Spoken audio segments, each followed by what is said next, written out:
మనము కడుపులో పడ్డప్పటి నుంచి అమ్మను జాగ్రత్త జాగ్రత్త అని చెప్తారు కానీ అదే అమ్మను జాగ్రత్తగా చూసుకునే నాన్నను జాగ్రత్త అని ఎవ్వరు చెప్పరు కదా.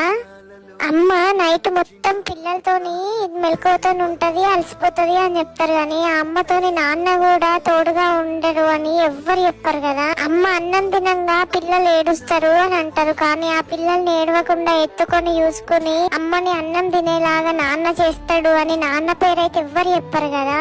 అమ్మ అన్నం తినిపేయడానికి గంటలు గంటలు ఓపిక వేసుకొని తినిపిస్తది అని అంటారు కానీ ఆ అన్నము ఇంట్లోకి రావడానికి నాన్న కష్టాన్ని అయితే ఎవ్వరు చెప్పరు కదా.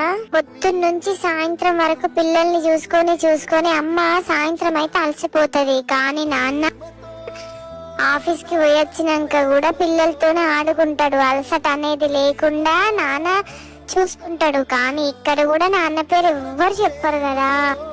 మనము ఏదన్నా చిన్నదైనా పెద్దదైనా తప్పు చేసినప్పుడు అమ్మకు తెలిస్తే ఖచ్చితంగా నాన్నకి చెప్తుంది కానీ అదే నాన్నకి ఫస్ట్ తెలిస్తే అసలు అమ్మకు కూడా చెప్పకుండా తన మనసులోనే దాచుకుంటాడు. ఎందుకంటే అమ్మ ముందు కూడా మనల్ని చులకన కాకుండా చూసుకుంటాడు కదా. ఇట్లాంటి నాన్న గురించి చెప్పాలంటే మన లైఫ్ లా మస్తు ఉంటాయి. ముట్టి కిందికి 3 నెలలు రాని నాకే మా నాన్న గురించి ఇంత తెలుసు అంటే మీకెంత తెలుసో కమెంట్ చేయండి. ఐ లవ్ యూ నాన్న అని కమెంట్ చేయండి.